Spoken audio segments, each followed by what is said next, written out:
আসসালামু আলাইকুম প্রিয় দর্শক মণ্ডলী, আশা করি সকলে ভালো আছেন।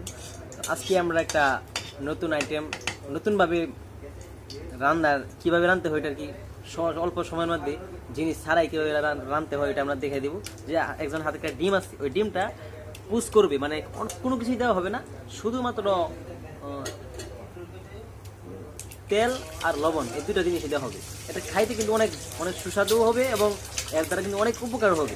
আমরা পেঁয়াজ তো অনেক কিছু দিই, ওইগুলো তো অনেক অনেক ভালো হয়, উপকার হয়, কিন্তু শুধু লবণ আর তেল দিয়ে কিন্তু ডিম ভাজা যায়।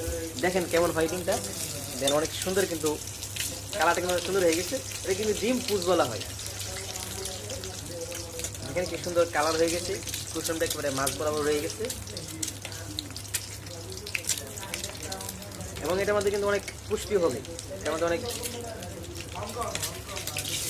দেখতে থাকেন, এটা ডিমটা উল্টে দেওয়া হলো, কালারটা কিন্তু অনেক চমৎকার।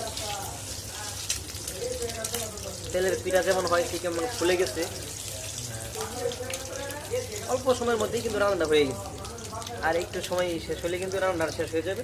তো আমরা যারা ব্যাচেলার আছি, মানে সময় নাই, কাজ করতে হয়, অনেক কাজের ব্যস্ততা, কিভাবে খাবার পরিবেশন করবো তো অল্প সময়ের মধ্যে, তো আপনারা কিন্তু এই জিনিসটা, আমাদের এই পাঁচটা কিন্তু আপনারা দেখতে পারেন, এটা কিন্তু ফলো করতে পারেন অবশ্যই।